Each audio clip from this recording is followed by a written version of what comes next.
We had an absolute nightmare. 1 week till we go.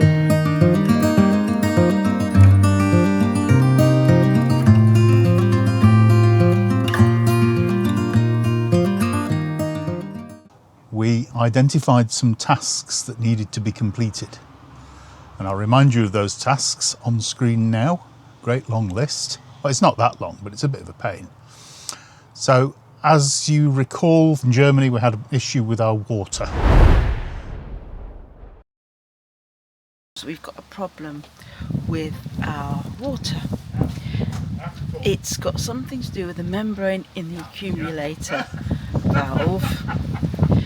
We are currently at a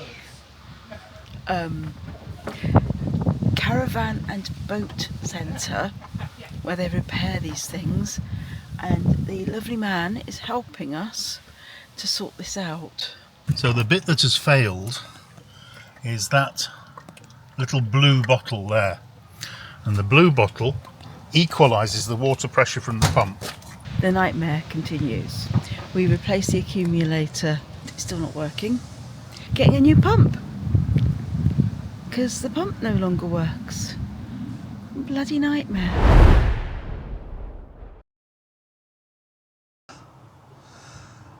And we've done lots and lots of research, because that's what you do. So many YouTube videos, so many people doing so many different things.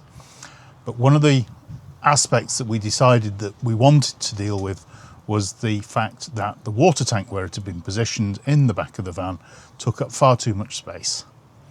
So we're going to start there. I'm going to take the water tank out.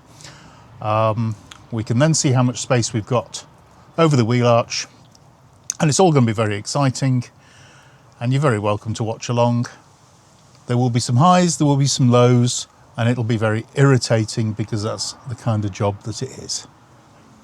So let's get to it. Before we start, we've already started because I've already taken the end panel off, but you will notice that in there is a Fiamma 75 litre water tank, which has been mounted in front of the wheel arch.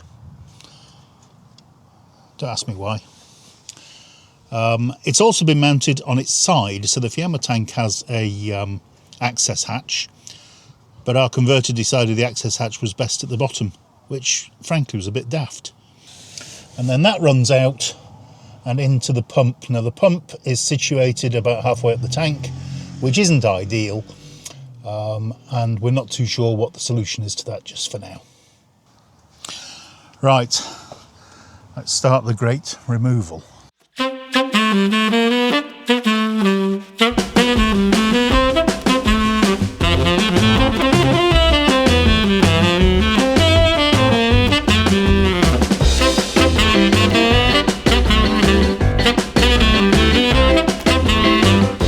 So it's a bit dark in here, but you can see, so you've got the outlet there running through to a on-off switch, for want of a better expression, and then it comes up into a John Guest and then over to the pumps. So what I'm going to do is I'm going to disconnect here, and I'm then going to swing this across, and I'm going to connect a drain to it. So let's do that.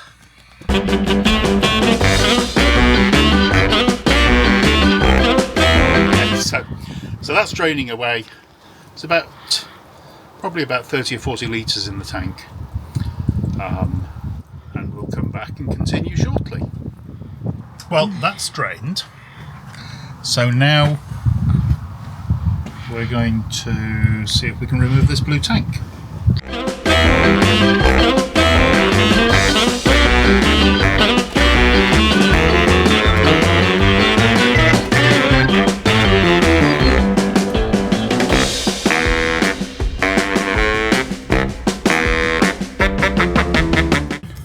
Well, there we are. We've got the end of the feed off, and clearly my converter had issues with getting this to work, because that's all self-amalgamating tape, and the only time you use that sort of stuff is when you can't get it to work properly. Well, there we are. The tank is now removed. So we'll Hurrah! take that out and move on to the next part of the operation. So the next part of the job is to remove the wheel arch cover. Now would be the time to make a guess as to whether the wheel arch itself has been insulated. I'm going to say absolutely not a hope in hell. So that whole tank was held in on a piece of plywood secured to the side of the van on 2 furniture blocks with screws like that. Any minute now we'll find out whether the wheel arch was insulated. Now I can tell you something. I was right, wasn't I? Well, I think you're right. I think it's just been carpeted. So here we are, taking the carpet out now. Well, yeah. I mean, by taking the carpet out, it's literally not glued down. Oh, it is a little bit.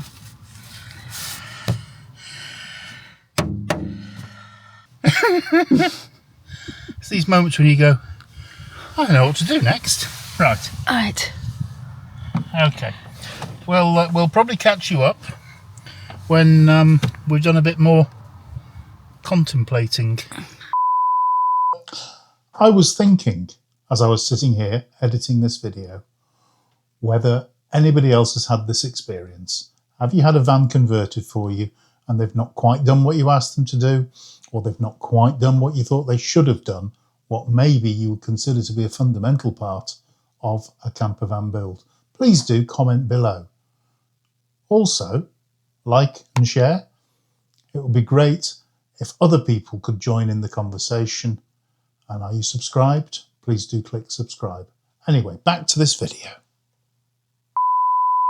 It's been a little while since we last looked at this problem that we have with our water tank.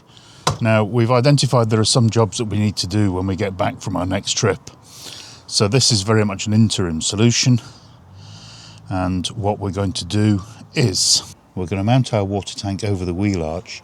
So this is a smaller tank than we had before, thanks to our friends at Camper Interiors for exchanging it.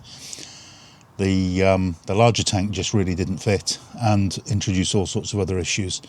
So this is a 57 litre tank. So this is possibly the best thing that we've bought, and we didn't realise how much we needed it. So this is a Festool track saw, and certainly it makes a huge difference in terms of getting the job done. So thanks to my assistant for measuring and setting up the saw for me. Here we go. Hold your ears.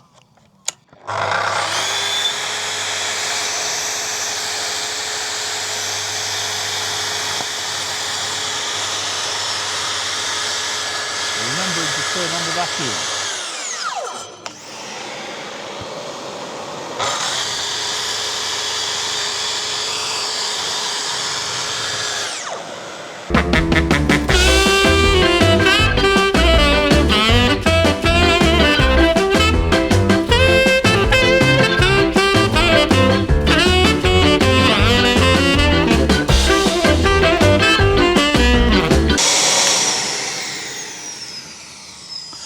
So now it's time to see whether it fits. And of course the thing to remember is that measure twice and cut once. Just need a little bit off.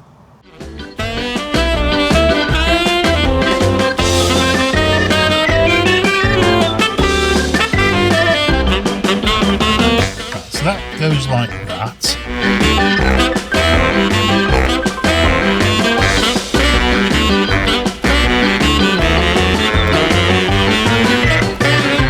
And so, the good news is we have a water system installed.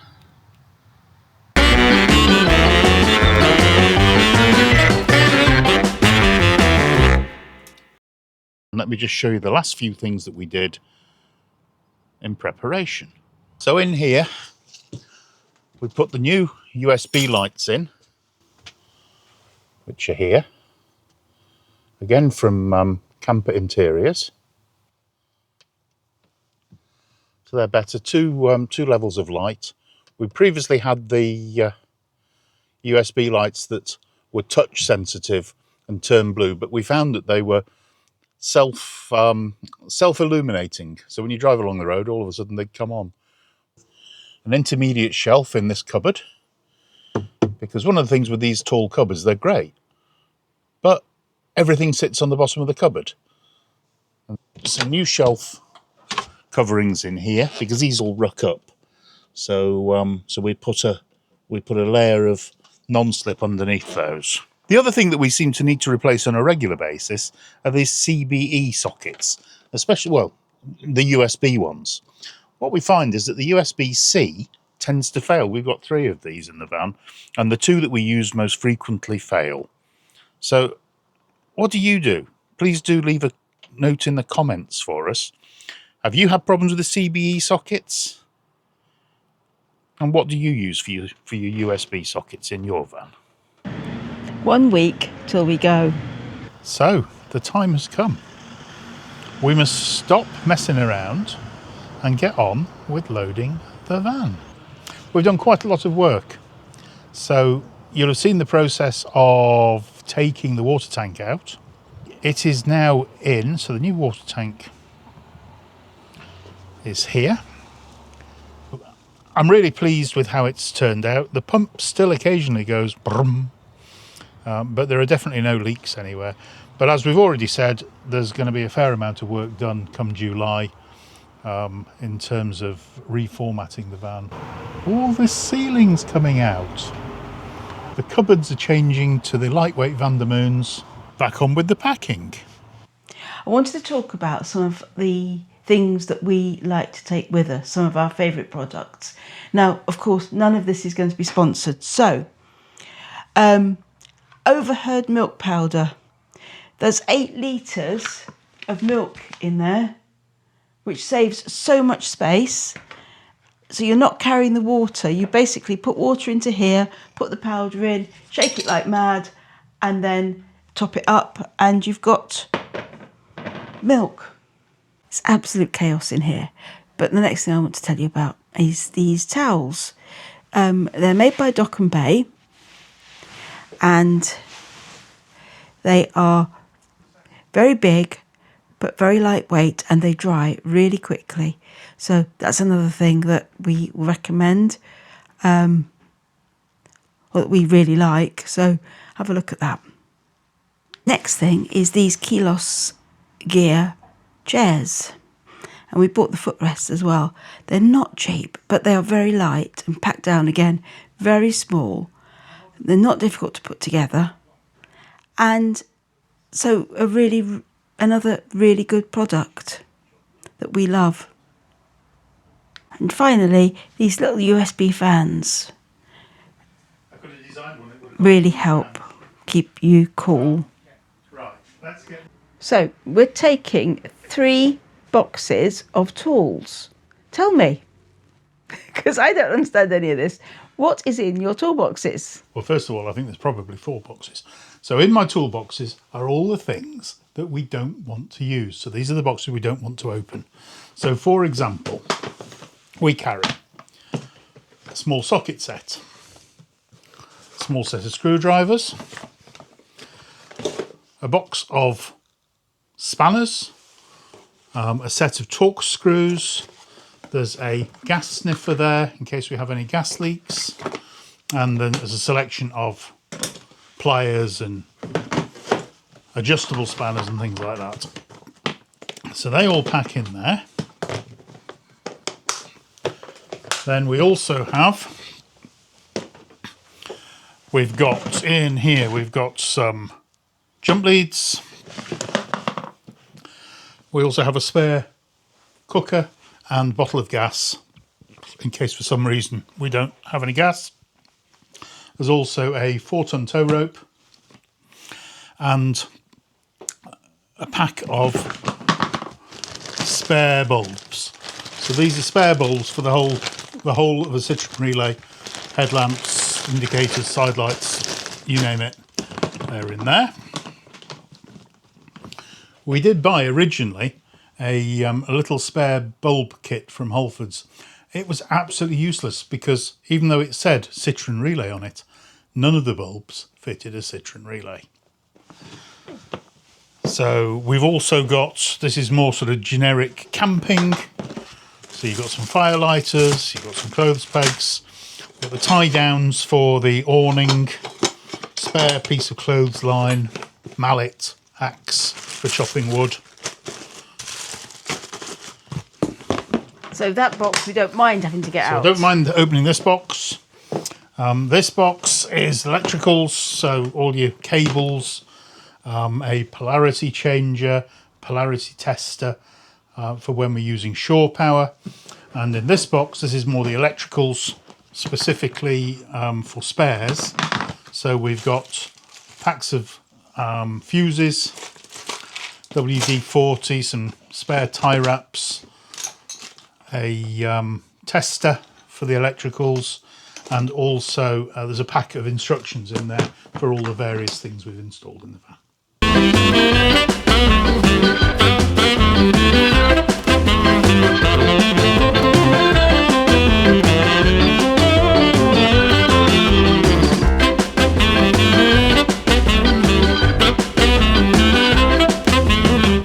So you watch the vinyl application, and here's the finished job. So he's got his new sticker at the bottom there with his flags on, and the new stickers up on the top.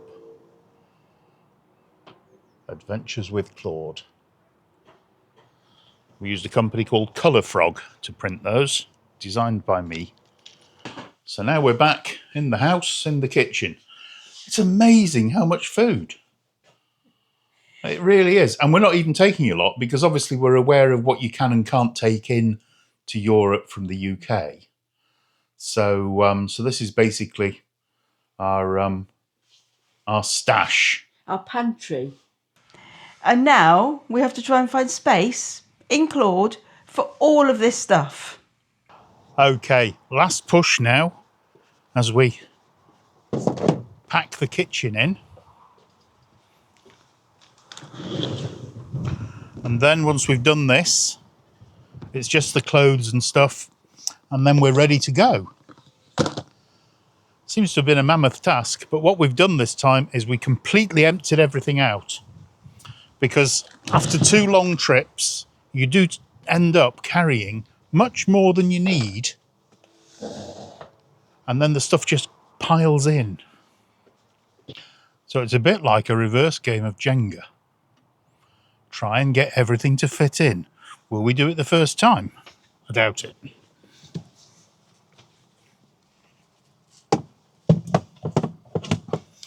So we're still a few days before we go. But our plan is that we're going to drive down to Portsmouth,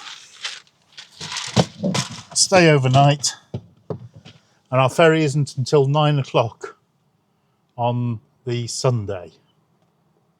And then we have to hope that the Bay of Biscay is kind to us. It'll be what it is.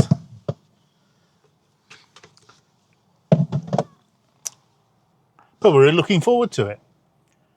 And looking forward to spending some time in Spain and in Portugal, and then of course over to Ireland.